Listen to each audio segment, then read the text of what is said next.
Welcome to the best of first-person episodes from Phantoms and Monsters. Please like, subscribe, and hit the bell icon so you'll be notified of all future uploads. Sasquatch and the U.S. government. My father worked for Weyerhaeuser Company at Green Mountain, Washington, east of Vancouver. The site has security on their roads to check on the equipment and check closed areas to keep people out. My father was working the day Mount Saint Helens blew up. He was at a meeting in Kelso, Washington, and as he was a supervisor, when Saint Helens blew its side out, all heck cut loose. My father was sent back to Green Mountain right away, but like most he wasn't allowed to go very far because of the mudslide coming down the river.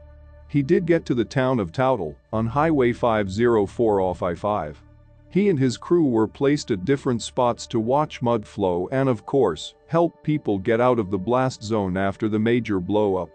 He was sent to the area of Spirit Lake to keep people out. When the second major blow-up of the mountain came, my father and the other guy with him reported in, and they got out of there. He was then placed in charge of the helicopter landing zone. It was his job to help keep people out of the landing zone and let aid crews in so they could care for injured. Later, when all the people were out and bodies out, the National Guard was brought in to clean up. They hauled dead animals out that they placed in piles, deer in one, elk in another and so on. They were covered up with tarps and later burned. But my father was placed in charge of one pile of dead that were covered, and no one was allowed to go near. Armed U.S. National Guard personnel were around this pile, and one day when they were going to move this group of bodies, and my father was very close to it and was told to keep his mouth closed. And when the tarps were removed he saw the creatures, some badly burned and some not. They placed them in a net and lifted them into a truck and covered it over. My father asked a guardsman what will they do with them, and he said study them or whatever, he didn't want to know. He said it's like other things you don't ask, and off they went. And no one knows what happened to them. My father and the rest were debriefed and sent home.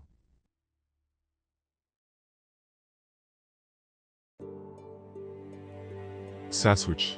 Joint Base Lewis-McChord on alert. I just saw your request for information on Bigfoot encounters near military facilities.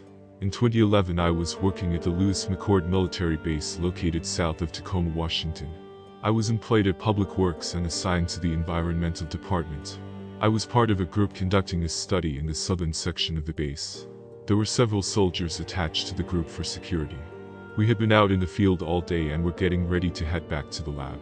About 5:30 p.m. we heard a distress call on the radio from one of the security attachments located north of our location. Then we heard gunshots coming from the same direction. The best I can describe the situation is that all hell broke loose. The civilians were hustled out of the area immediately. When we arrived at the lab, we were told by command that our department would be non-active until further notice. The next day I received a phone call at home from a lady I worked with. She was wondering if I had heard anything. I told her that no one contacted me, but I was having dinner later with friends who worked on the base. She seemed very concerned because no one was answering calls at the base. That evening I got together with friends who worked in other public works departments at the base. At that time, there was no official information available, but there were a lot of rumors floating around. The most prevalent rumor was that one of the security detail went off his rocker and started shooting at other personnel. We were all called back to work about a week later. We each were given a written statement that, despite the rumors, the incident was a false alarm, and that no one had discharged their firearm. We all rolled our eyes. Each of us had heard the gunshots and realized that the situation was more serious than what the military was stating. A month or so later I was collecting samples in the field and was accompanied by 2 soldiers for security. We were back in the general area of the mysterious incident. One of the soldiers mentioned that all of the security people who were on duty that particular day were no longer with the division, which I thought was very odd. I asked if he had heard anything about the incident. With a straight face he said that something was shot after it scared a group of soldiers. I mentioned that I thought soldiers were not authorized to shoot at wildlife. Both the soldiers snickered and agreed with my comment. I asked, what was it? They explained that they were never told what the something was, but there had been unconfirmed sightings of Sasquatch and other unknown man-like creatures in and around the base. This information didn't really surprise me since I grew up in Portland, Oregon and was well aware of the legend. That is about all I can tell you. I no longer work at Lewis-McChord, but still have several friends who do. I will say that I am more mindful of the cryptid world, especially here in the Pacific Northwest. I believe that the government and military are very familiar with these creatures. The sudden security boost during the incident and then the fact that the biological and medical departments on the base were put on hiatus leads me to believe that the military was in possession of one of these creatures. I have no confirmation of this, but my gut feeling indicates that this is what happened. Richard N.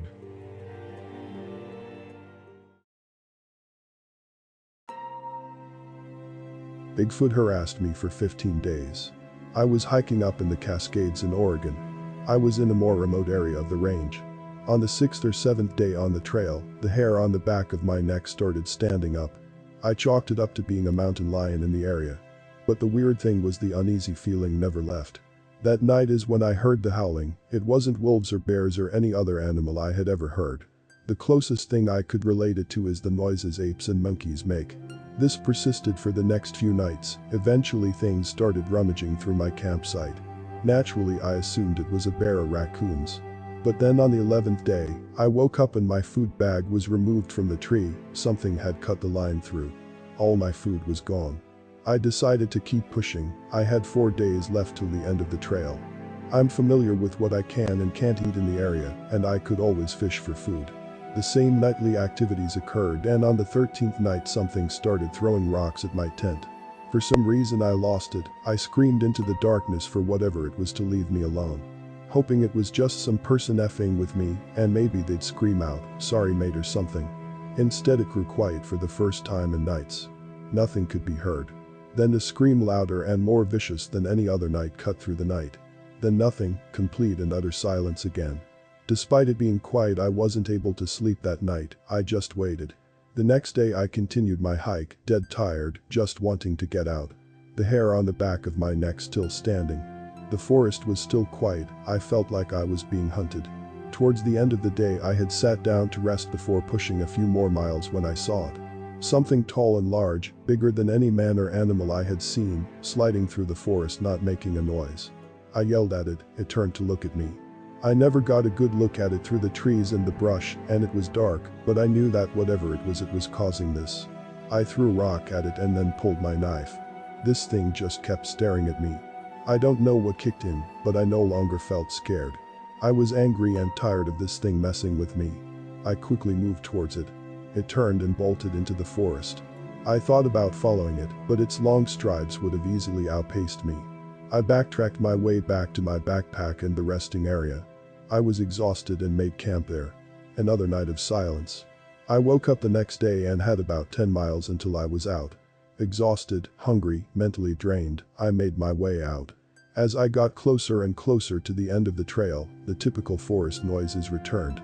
Birds, bugs, mice running through the undergrowth. All these noises slowly returned.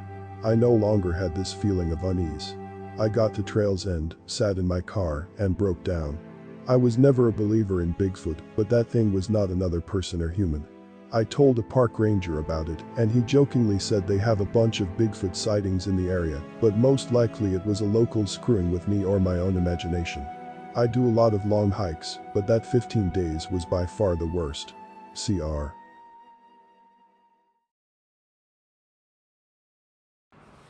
This is Lon Strickler. If you like this program, it would help us if you would give it a thumbs up.